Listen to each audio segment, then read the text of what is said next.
Plus que des mots, un sacrifice, les mots ont un pouvoir incommensurable. Ils peuvent guérir, blesser, construire, mais ils peuvent aussi détruire. Pourtant, quand il s'agit d'amour et de sacrifice, les mots ne suffisent pas souvent. Combien d'engagements y a-t-il quand on est amoureux? Mais les statistiques montrent qu'environ 50% des mariages sont divorcés. Et beaucoup ne se marient même pas parce qu'ils ne s'engagent pas dans l'amour. Nous vivons à une époque de véritable crise, dans la véritable pratique de l'amour.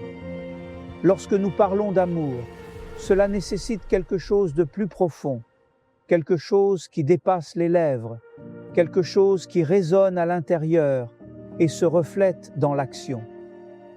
C'est le message central de la vie et de la mort de Jésus.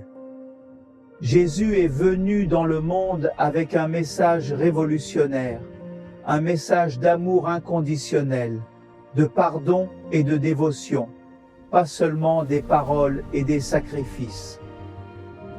Dans son ministère, il a parlé de l'importance d'aimer les autres et de les mettre avant soi-même, et de servir avec un cœur pur. Mais ce qui rend son message unique, c'est qu'il n'a pas seulement prêché ses doctrines, mais qu'il les a complètement pratiquées. Il ne parle pas seulement de l'amour de Dieu, mais il le prouve par ses actes. L'aboutissement de son message et de sa vie est le sacrifice qu'il a fait sur la croix. Ce n'est pas seulement un acte d'obéissance, mais aussi le plus grand acte d'amour.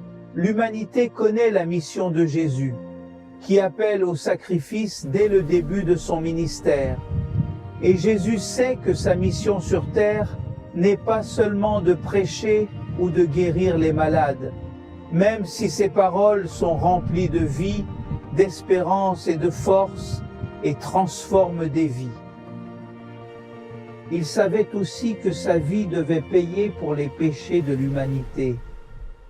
Le mot « sacrifice » est devenu le centre de son message, mais non seulement une abstraction, mais une réalité tout au long de sa vie. Jésus a enseigné à ses disciples et à la foule de le suivre. Ils doivent être prêts à se renoncer à eux-mêmes, à renoncer à leurs désirs personnels et à porter leur croix. Dans Matthieu 16, 24, Jésus dit « Si quelqu'un veut être mon disciple, qu'il se renie lui-même, prenne sa croix et me suive. » Ces paroles reflètent l'essence de ce que Jésus est prêt à faire, renoncer à sa propre volonté, accomplir la volonté du Père, même si cela signifie souffrance et mort.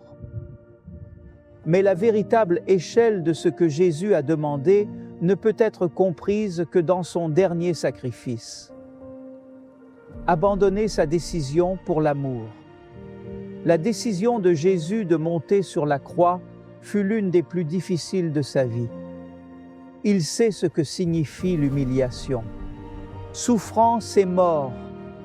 Cependant, avant son arrestation au jardin de Gethsémani, quand le poids de la mission et de la souffrance l'envahit, il priait le Père, « Père, si tu veux, enlève cette coupe de moi, mais ne fais pas ma volonté, mais fais ta volonté. » Il est enregistré dans l'évangile de Luc 2242.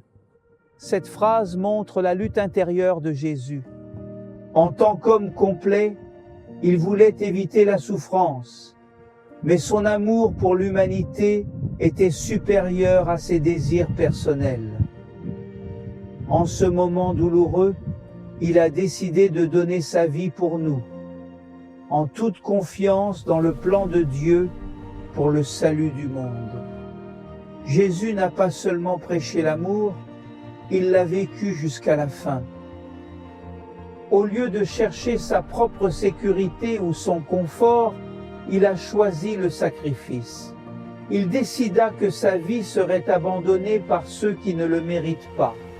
et à chaque fouet qu'il reçoit, à chaque insulte, à chaque clou qui traverse son corps, il montre un amour incompréhensible, un amour qui ne repose pas sur le mérite, mais sur une dévotion totale.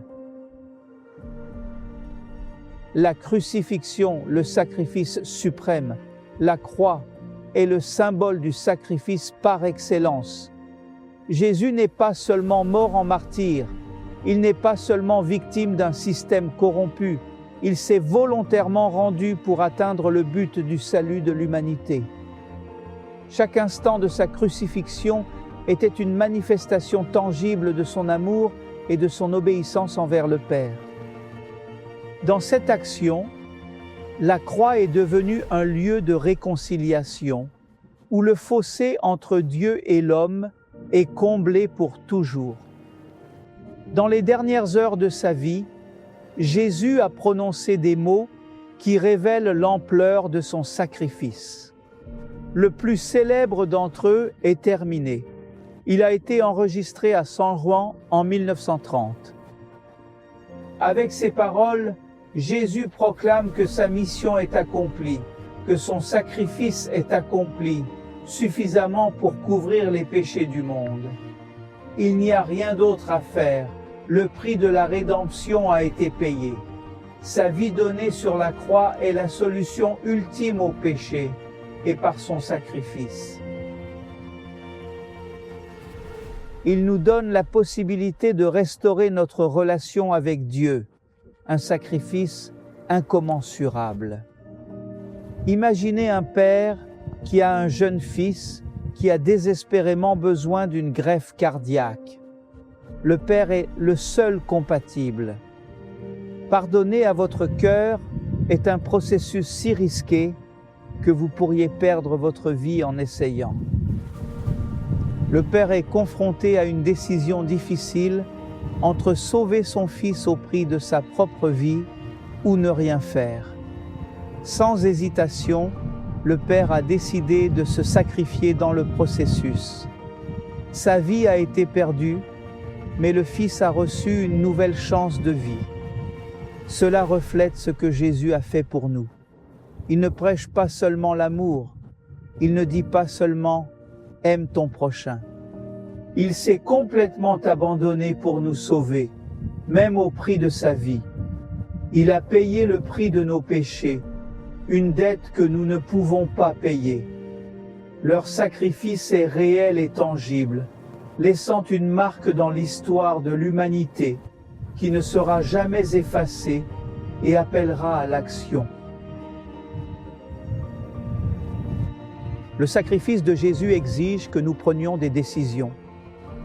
Jésus n'est pas venu seulement pour enseigner, mais pour rendre notre salut possible. Il nous donne un exemple sur la façon de vivre en aimant les autres, en servant, en ne rien attendant, en changeant et, si nécessaire, en nous sacrifiant pour le bien des autres. Aujourd'hui, Jésus nous invite à suivre son exemple. Il ne s'agit pas seulement d'être un auditeur de sa parole, mais d'être un praticien de sa parole. La question est, est-ce que nous voulons vivre comme lui?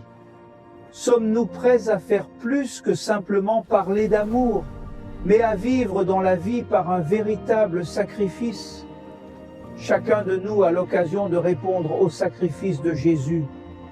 Je vous invite à choisir de vivre une vie d'amour, dévouement et service envers les autres, en particulier dans votre propre famille, fidélité jusqu'à la mort envers votre conjoint et responsabilité envers vos enfants.